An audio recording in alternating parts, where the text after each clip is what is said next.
Welcome to the Leadership Lab. Good to be back with you. We have a great guest today. If you're interested in the Toronto real estate market, and this is something that's a hot topic, you're going to learn today from one of the prominent real estate agents in the GTA and in Ontario, as well as family man and great businessman, Mr. Frank Leo. Frank, welcome to the podcast today. Thanks for inviting me. It was great to have you here. You know, a lot of people, I know you've had a great journey, a great experience in real estate and business and life. And so I'm really excited to talk to you today. I think a lot of people would like to know a little bit about your journey and how you got into real estate and how this developed to what it is today. How I got into real estate? Well, I've always wanted to do well in life, like most people do. When I was growing up, going to school, the path to success was a little different than it is today. Back then, there was a big company known as Big Blue, IBM, and the idea back in the day was to go in the mailroom, work there, and work your way up. And I didn't want that to be my journey, so I was looking at options for me, and this was in the late '80s, and I came across two possible, businesses where I can control my own destiny because I felt that if I succeed or fail, it's going to be up to me. And so one of them at the time was called stockbroking, and the other one was real estate because you had that ability to be successful or unsuccessful, but it's on you and no one else to blame. So I was making this decision while going to university and trying to find out from professors, how to be successful. And I found that they didn't really know that much how to be successful. They knew how to teach, subjects on economics, et cetera, but they didn't have a path because they would have been doing it themselves if they did. So as I was making my decision, Black Monday hit in 1987. Timely, very timely. Very timely. So for those of you that don't know what that means, Black Monday was in October of 87 and the market crashed. And I said, well, I guess real estate it is. And so that was the journey into real estate. So I got my license in 1988. Finished off at school, and then in 1989 was ready to jump in. Oh, does anybody remember 1989 in real estate? The market crashed in 1989.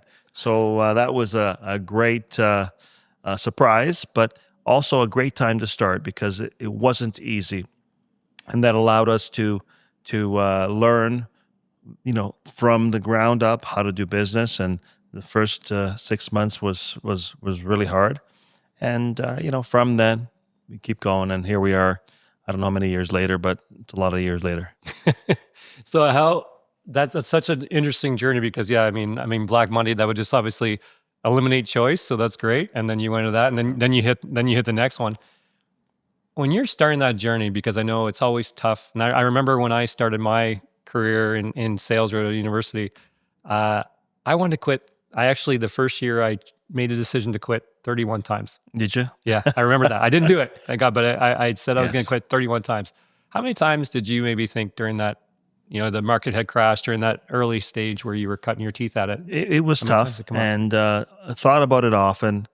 But what was motivating is I saw other people who were being successful in that market, and I said, well, you know what? If they could do it, I can do it. But there were definitely some moments where there was some questions on whether we should continue because it was very difficult. So what was it for you that, you saw those maybe examples of people that, hey, if they could do it, I could do it. But what was it really that got you over the hump? Was it some mentorship, or what kept you with it? Well, I knew that it was possible, and I knew that I could do it. It's just I had to stick to it, and I had faith. I mean, faith is what makes you move forward. And once you get there, and it took me 6 months to do my first sale, so I mean it wasn't easy. But once that happened, it was validation that it could work, and then you keep going. And it's been constant learning, constant evolving, constant growth. It never stops. And I think that if you have that attitude, then there's always going to be change, but you're going to be able to change with it and go with the flow and look at the world, how it's changed in the last 10 years, never mind the last 35. So tell me that, because that's obviously you don't see anything happening for the first 6 months. And I find a lot of people, I mean, I know in my industry as well, when I'm bringing on and mentoring new people, it's helping them have faith in what they cannot see. and they come in, they have to figure it out, they have to learn it, they have to do the skill set, build the confidence, build the competence. Right. But there's a period of time where nothing's happening, and people I find are, well, it's not going to work out because I don't see any result yet. I just went and did these calls and nothing happened, and I didn't get a yes. How do you kind of coach that with your group, and how did you deal with that? Well, initially what I saw was people being successful, but in the wrong way. So back then, I saw some agents being very forceful, like a bulldozer, like plowing through people. And I said, that's not the way to do business. Yes, you're doing well, but they'll never deal with you again. That's not the way you do business. So I saw an opportunity to do business in a different way, like, make a difference, like help people, still do well, but do it in a way that's going to be more helpful, more appreciated, and inevitably growth. Because if you do a good job for someone, then you just have an ambassador for your brand, for your business, and they're gonna tell someone else. And over the years, the growth that we have had is not because we wanted to grow; it's because we needed to grow. We just had too many clients, and I couldn't service them all, and I had to expand to help them. So when that started happening, what did that feel like? Overwhelming. I felt bad because I couldn't do it, and I felt I wanted to help everybody, but there's not enough time in the day, and then you try to get someone else to help, and they don't have the same ideas as you do. So it was a challenge to grow, but then you figure out what's required and what kind of people you need, and then you can do it and help more people, and that's what we want to do. So when you bring on people now, because you're basically emulating yourself, and it's like I've got a system, I have standards, I have the way I want our clients to be served, and now I need to duplicate that on a team. What sort of systems or what sort of process do you use to help people graduate into your standards? Well, I'm not trying to reinvent the wheel. I think there's a lot of great companies out there that have already done that. An example, I don't know if you ever heard of a company named McDonald's. Yeah. I mean, you go to a McDonald's, they have the same process. You have people who are implementing their strategy. I mean, that burger that you get it at one location, you get another location in another state, they're all the same. Why? Because they figured out how to reproduce what you have. So like anything else, if you have the path and you have the systems in place and someone just implements them, there's really not a difficult transition to them. But that's taken many years to get them to that level, to train them and to have them reproduce what you've built based on your knowledge. So, it's not easy because it's constant, but it can be done, and that's what we're doing. So when we were chatting a little bit off camera, and you were saying, what it was like starting, but then what it's evolved to. When you started new and fresh, and even when you started becoming very good at this, and you're like, okay, this is my path, I'm sticking with it, I'm going to be really good, and you were actually successful as an independent contributor. Did you ever envision this? No, where it's evolved? It didn't exist when I started out. Is that right? Yes, it's a different model, but it's evolved over time, and it's required now, and it's the new model. So it just happened. Just to give you an idea, it's nice to be here today with all this technology. When I started, there were no computers. Right? There were computers, but they weren't being used. Cell phones were very new. Pagers were big. The fax machine had not been invented. So imagine the fax machine has been invented and been obsolete in our business career time. So yeah, crazy. So you talked about all the changes that have happened in real estate. right. What are some of the biggest ones that you say today versus when you were starting? Well, I mean, change is happening a lot faster now than it did before. One of the biggest ones, we were talking about it earlier, actually, in your industry, is the virtual, connecting, the Zooms of the world, and also the signing electronically. That gives you a lot more capacity. And back in the day, what we could sell in a year, we can sell now in a week, sorry. I mean, it's condensed. The ability to do more is much higher. Technology has just really allowed us to do a lot more, a lot better, a lot faster, and a lot further and wider. Our reach, I mean, we're covering such a huge area now that we would never been possible when I started. And then do you find now, is that allowing you to keep that connection that you have, or that, those relationships that you look to build? How do you navigate that in this new technology world? Well, relationships, I mean, you have to work on all the time, and of course some of them are virtual. We like to meet in person. It's very local. We have people in all our locations, so we have that. But I oversee the operation now. I'm more making sure everything is done. It's my system. I'm making sure the system is done as properly as possible, and we're constantly improving it so that everyone who's representing our brand is doing it at the highest level. I love how you do that because it's just it's it's your care. You could tell that you pour into the brand. It's the customer experience, and which is why Well, your agency has grown, and it's just the character of the person that you are. You can tell, you can see that woven throughout, right? When you're doing that now, what sort of measures do you kind of keep to follow up with the people to make? Do you have checkpoints? Do you have people in between that you do that? Because when you've grown the way you've grown, how do you maintain that quality? we have a lot of checkpoints, a lot of standards that we put in place. This is very big. Um, our business is real estate. It's one of the largest financial decisions people make in their lives, but it's also one of the most important and emotionally draining and stressful. It can be. This and probably this competition between moving and death. It's in the family. That's kind of how big it is. So we play a big part in people's financial lives and emotional lives. We take it seriously. We don't, play games, and unfortunately, not everyone in our industry does. But we made it a point because that's where I come from. If we can't help you in the proper way, then we don't want to, do bad business. So there's no one on the team that can get away with bad service or bad representation of the brand. That's the most important thing for us. Now, we were chatting a little bit and you were giving stats. And I remember hearing a stat from you years ago too about the amount of real estate agents that are in the Toronto GTA area Mhm. and how many were actually making a sale. And Right. what are some of those stats that you were saying, like, and how that's evolved like over the last couple of years with the volatility in the marketplace?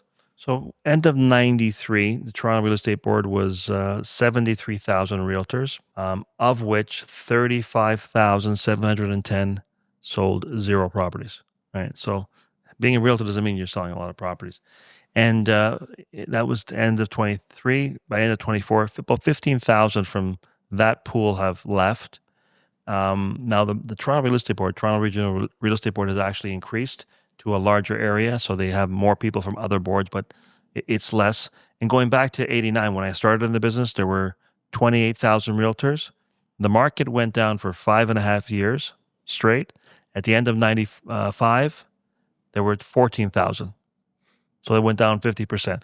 So what happens in situations like that, the people who are not in the business for the right reasons typically get weeded out. And so that's not a bad thing. It's a good thing because, over the years, we see people who get in for the wrong reasons. They make decisions and paperwork and put people in situations where, unfortunately, is not where they want to be. And that hurts their families. And, they come to us for help. But at that point, it's a little late. I mean, one thing people don't realize is you don't make money when you sell real estate. You make money when you buy. If you buy well, you're going to make money. If you don't buy well, then it's going to be harder. So what would you say to the someone seeking a real estate professional? What sort of things could they do to maybe help? Is there any way that they could help kind of see that ahead of time, or how could they navigate who to choose? Who to choose? Who's looking to? Well, I mean, you just ask the right questions and get the answers. I mean, the bottom line is, you have to know what your objective is and how to find it. In terms of from a realtor's perspective, how do you be a good realtor?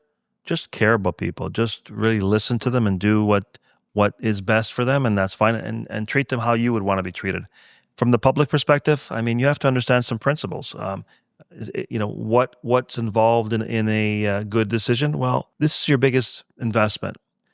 You need to buy in the right location. You need to buy the right type of property. You need to get great negotiation, make sure the paperwork is done properly. Because if it's not, it's going to hurt you. And so when the market was hot and a lot of agents, were bringing properties to clients that maybe weren't ideal, they had a big hydro tower in the back. That's fine. It's okay if you understand what that means. Because in a good market, when properties are hard to find and multiple offers, no one's going to worry about that. But when the market slows down, there's lots of choice. You're going to pay the price for making that decision because people are going to say, well, you know what? I'm going to buy the home without it unless I get a tremendous discount. I find that because it's a lot of people today in the Toronto market are having a hard, like obviously you've seen it appreciate in a crazy way over the number of decades, right? For people trying to get in the market right now, what is what suggestion would you have for them, and how do you give some consult on how to get to that point? Well, I mean, you have to pay for your shelter somehow. So whether you're paying rent, getting into your own property is a big decision, but it's a great investment long term. We know that in our market for years. So if you get into the market when you can, but when you do, make sure that you have the ability to pay the monthly costs. That's more important. Have the ability maybe to find a property that has some money generating income. So basement apartment sometimes, get a property that's going to meet your needs, not just today, but maybe into the next year. So if you find a property that's very small and you're planning to have a child, you don't want to buy that small property. Buy the one that's a little bit bigger so that when you do have the child, you don't have to move, because there's a lot of expenses in between to transfer from one home to another, right? So those are kind of the advice that you give, is you're a little bit looking at the future and helping them make those moves to get where they ultimately want to go in the most effective, efficient way, and have the most money when the time is. What's the biggest mistake you see most people making? The biggest mistake. Well, there's a lot of mistakes. I mean, not getting all the information they need before they do something. Just being emotional about it. There's a lot of good information out there. Talk to people you can trust and have them guide you. I've said it before. I go, if you need a cavity taken care of, you can go to a dentist, or you can go to your friend. He has a pair of pliers. I mean, the job will be done, but it's not necessarily in the same way. So, get the right counsel, go to the right people in anything you do. That's all it makes more sense. But when we're talking about your largest investment, that if you make the right decision, your life can be great. And if you make the wrong one, your life can be miserable. Take some time to get the right information. Yeah, it makes sense, because I know a lot of people fret over that. It's like which to choose, how to get it the right way with which property they're going to do, or how to get into the market. What would you say the current state? What do you, in your view, in your experience, what's the current state of real estate in Canada and in say the Ontario GTA market? Well, real estate, I mean, there's a lot of things going on right now. We're in 2025, and we have a new president of the United States that has made it more difficult for us to do commerce in with the U.S. Talking about tariffs, so that's of concern. A lot of investment dollars are moving out of Canada because investors and manufacturers, they're not putting their money in here, even though he hasn't put the tariffs in, and we'll find out this weekend or next week what he's going to do. All those decisions lead up to less jobs, and that's something that can really hurt us. So that's the first thing that we're concerned about, what's going to happen with our trade. And I think the government has allowed us to be more susceptible to only trading with the U.S. as opposed to trading with the world, and that would have given us a little bit of a buffer. The second thing that's very interesting this year, 2025, is the year where there's going to be the most refinances or mortgages coming up for renewal in history. And almost every single one of them will be at a higher rate. So it's going to cost more money for each family to pay their mortgage. And the cost of living has gone up, as we know, everywhere. So it's a concern. And what happened in the from 2020 and on, there was a little bit of a craze going on where property values went up during the COVID situation. You saw that. Everyone felt, oh, I made money. It's fantastic on their property. Well, a lot of people overextended themselves. They bought boats, they bought cars, they went on holidays. They increased their expenses. The equity in their home is high, but their cash flow wasn't. So now that's the thing that's hurting people, is cash flow, and starting to feel it. So some people are having to unload some of those extra toys and gadgets and figure out a way to keep what they have. And it's been a little bit difficult for some people. It's an interesting point, because I know when we're dealing with clients too, we're seeing that in the financial space where it's, if we're doing some planning with them or looking to set them up, there's a lot of carrying of debt that's happening right now. And actually, I remember in 2008 when the crash happened there, everybody was pointing at the U.S. going, look at them, their debt to earnings ratio, but per individual there, we were good and the banks were good, but now they kind of corrected themselves and they got the wake up call, the US did. And then, the population there is in a much better position debt wise per household than Canada, and Canada's just increased. I think we're now touching $1.80 of every dollar that we earn for with debt carrying here. So do you see that a lot? What sort of things are you seeing in the buyers that or even maybe sellers are having to sell? Are you seeing any of that activity changing with all this stuff happening? There's a lot of things, and you can go to the rest of the world and see what's going on. I think the fundamental problem that we're going to have going forward is our GDP, has been very much lacking the last 10 years. That's a big, big problem. What's happening in the US is a restructuring of their whole economy. And so you have to look at it from a different perspective. Look at it as two businesses. So now you're going to have a business in the US that's going to reduce their taxes on their corporate companies and their citizens. It's going to have more manufacturing invested in there, more jobs, and then you have someone where the taxes are high, there's no jobs, there's a lot of issues that are going to be created by that alone. And so the problem that we have to fix is being able to support ourselves and run an efficient country. Because if we don't have that investment and that manufacturing here, then we're going to have a real, real hard time. And that's because, how much of a mortgage can you afford if you're unemployed? That's the problem that we're seeing could happen with all these tariffs. And if you heard most recently, we can have over 1 million job losses because of them if they're implemented. So in your practice, what do you is there anything that you do to help circumvent that, or what do you just kind of what do you guys do in that case? You have to. Our job is to bring light to what's going on. So, for example, if you came to me and said, I work at one of the car manufacturing plants, and I have a huge mortgage and I am having a hard time paying, does it look good for me? Well, the car industry, is one of the biggest industries. If there's a 25% tariff, that's going to have a hard time. If you're not working, can you afford what you have? And how many other people can't? So you have to say, you know what, you got to protect yourself from that happening. Do something now before that, if that's going to happen, right? So if you feel that you're going to go into a brick wall, turn left, turn right, hit the brakes, do something. Mm-hmm. Do you think in the sentiment, because you're dealing with a lot of people, with financials, and you're seeing their situation. Do you see that sentiment, or do you feel that Canadians maybe have a little bit of wool over their eyes still, in that they're not or this isn't really happening for them?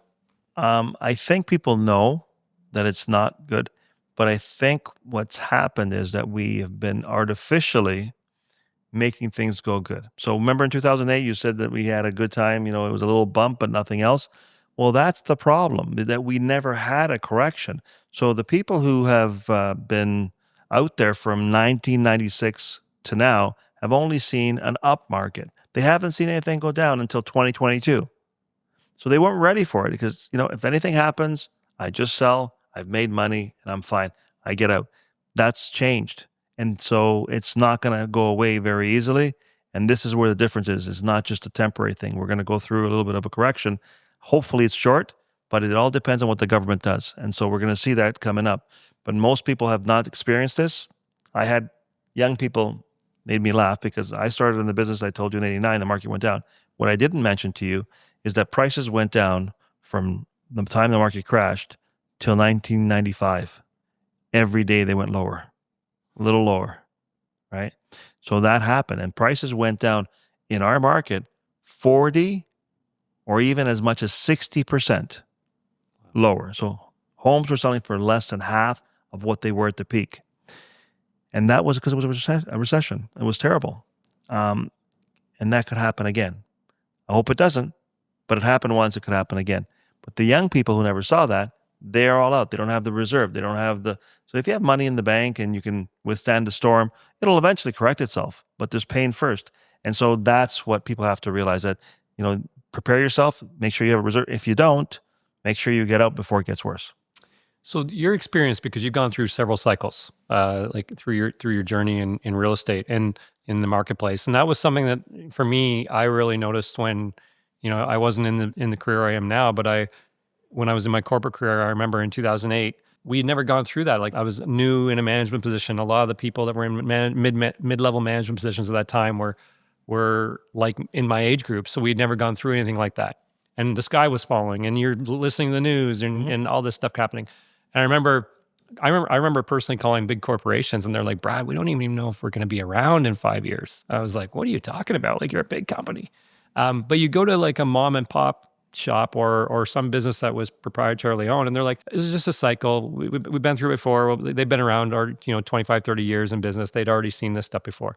It was interesting to see the different perspectives. So a lot of people in big companies were new, had never been through a cycle like that before.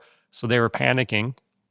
So, but where people that had been seasoned through it in a smaller business that had been through different cycles, they were okay with it, and it turned out to be good. So if that happens, 40%, 50% drop, we go through that recession, and real estate, which is a big part of the Canadian economy, right, is a massive part of the Canadian economy. What would you tell people, who are in it? What would you tell people as a season gone through many cycles? What would you say? Talk to someone who has experience. You just mentioned it yourself. Experience is an important factor when you're making these decisions. If you know tomorrow what's going to happen, you make your bets on what's going to happen tomorrow. That's what it is. So you have to understand what we're dealing with, and then you make the best calculated decision you can. So if prices are going to go down drastically, then do you keep the asset or do you unload it? It all depends. If you think it's going to go up, then you should buy another one. That's how it works. You have to get the information, and then you have to act on it. And you have to believe what you're getting information is from someone or an organization that knows what they're doing, and they're going to give you the best possible positioning. Because in our industry, you have to live somewhere. So it's not like you can just say, I'm going to sell, and you have to make another decision of where you're going to live. Are you going to rent? Are you going to get something smaller? Are you going to go something bigger? Because believe it or not, in this market, it's a great time to upgrade. If you have money and you're moving from a smaller home to a larger home, your home might go down 100,000. The one you're going to buy is going to go down 200,000 or 300,000. The gap has gotten smaller. You're making money. It's fantastic. There are opportunities in every market, right? The only thing is you have to know where you're at in your situation, and depending on where you're at, there are different solutions to your particular problem. Yeah, and I think that's a great point too, because you know that if you can stay the course and manage it, like you said, if you can afford the payment, whatever that may be, whatever the value may be, you're going to be no problem, and you can ride out the storm, and it will typically, by history, it will go up again, and you've seen since the 90s. A massive appreciation. It took 13 years though. Yeah, from the peak of '89 back to when it got to level was 13 years later. 13 years to level. Yeah. To level up, to get the same money you paid for the property. Yeah. Interesting.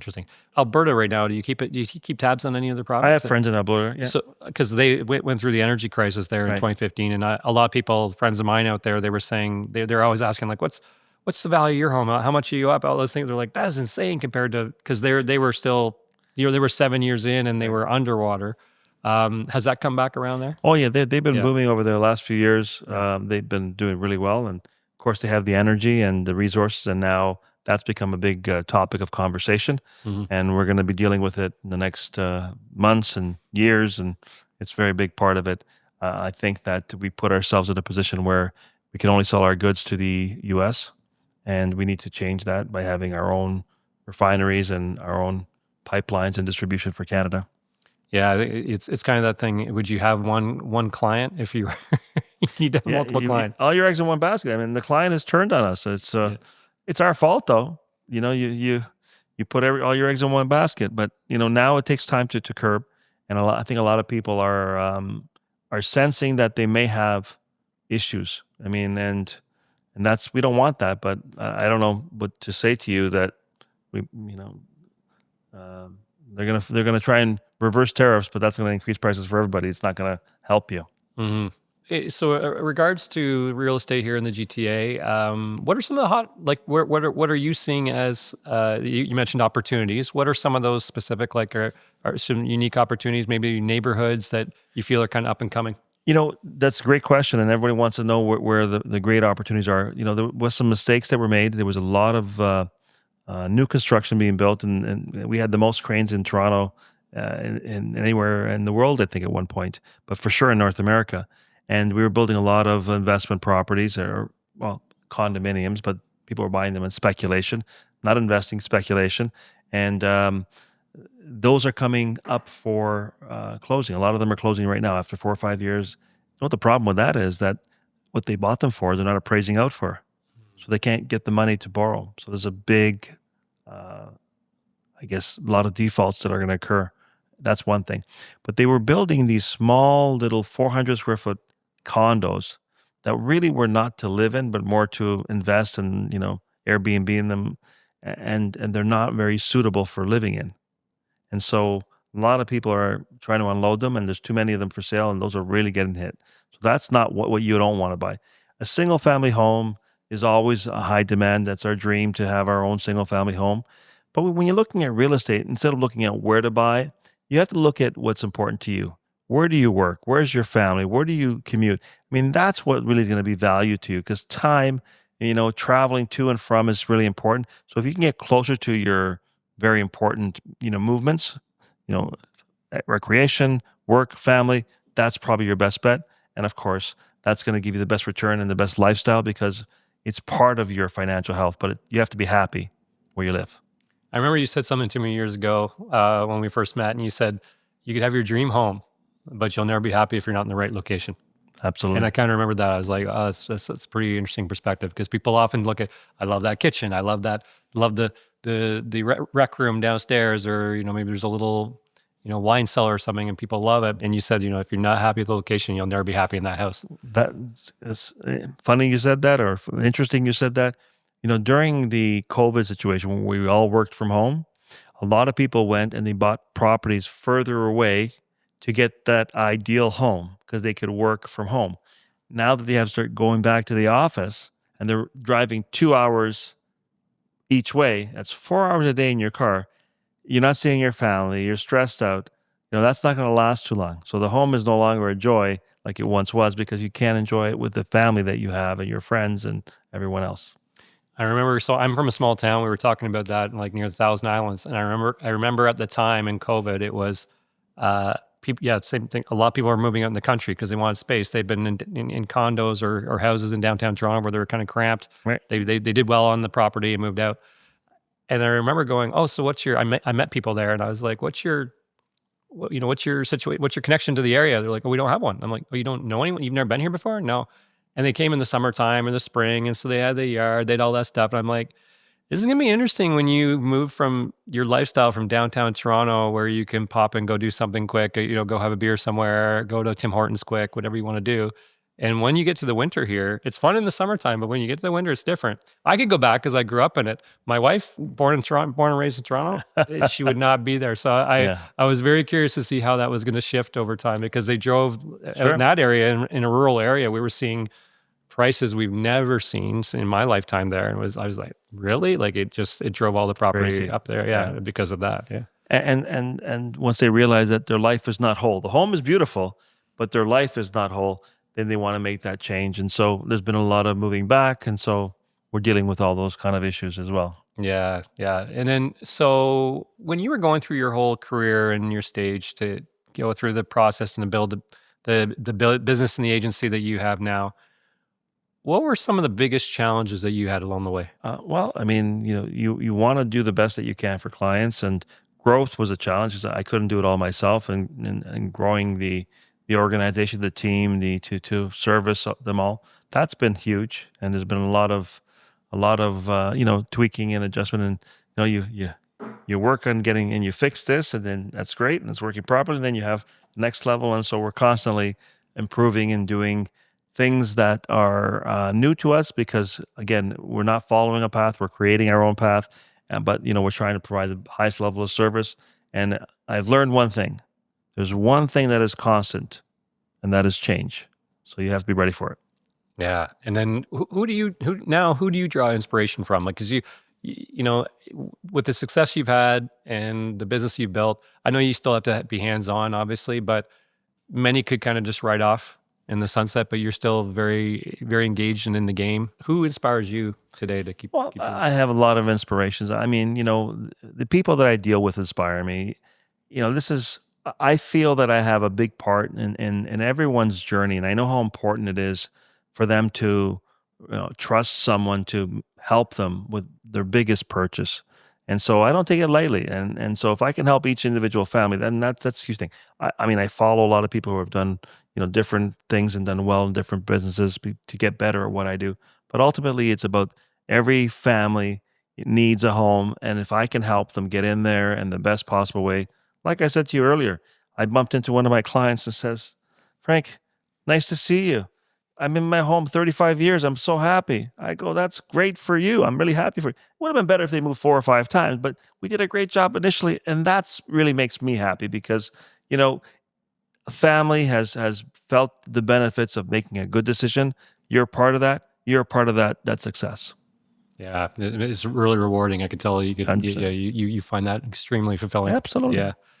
What would you say to a new realtor coming, someone considering to get into the field? What would you say to them coming in right now? Well, I mean, you should follow and learn from someone who knows what they're doing. You should come in with the right thought process that you want to help people. And if you do that, and you truly like people and you want to help them, you'll do very well. And it's rewarding, both emotionally and financially. But if you come in for the wrong reasons, you won't last. And what would be some of those things that they could do? Like you said, those do it the right way. What would that be?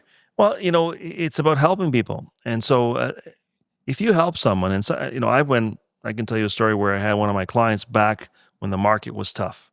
And he called me up and says, "You know what? I can't afford my mortgage anymore." And I went there and he had 4 kids in a home and wanted to sell. And I said, "You know what?" I go, "There's nowhere for you to go. I go, close this door, do this, put a little kitchenette, rent out your basement, stay where you are. This is not time to move." And I left. And that was early in my career where I needed to make a sale, but I couldn't give bad advice to this family. And they stayed there. And then 8 years, 10 years later, they called me up after giving me a lot of referrals. By the way, telling everybody they would never have that home if it wasn't for that decision to stay where they are, because they would have been out of a home, couldn't buy something else. But they have this great home. They were moving. And in that time, they had a lot of friends that they had in real estate. They said, "No, no, no, I'm going to go with Frank because he helped me at that time, save my home." And that's what's rewarding. And there's a lot of reciprocal business you get from that. It's not short term. You're not here to make a fast buck. You're here to help families. They can count on you, be a resource. And even if it's not about a sale, it's about what they can do with their mortgage or how they can handle an investment. Then you give them that information because you're there to help. And if you more people you help, I think that's the way to run your life and makes you happy.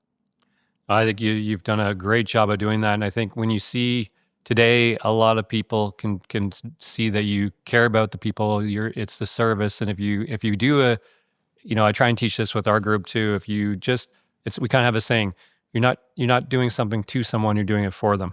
And typically if it's to make a sale or to do something, you're doing it to them because you're not really That's right. digging into their needs and what they need. So that service really goes a long way, and you can sleep at night. And Hundred a percent. lot of people think in their moment that they just have that, oh, if it doesn't happen, I need this right now. But you realize, like, again, the long game, it comes to you tenfold if you do that, and you just live a better existence with it. So Give them all their options, good, the bad. They have to know exactly what their options are, and then they can make the decision.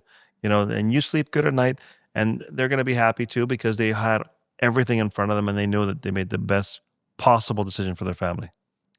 so where does Frank's business go from here? You know what?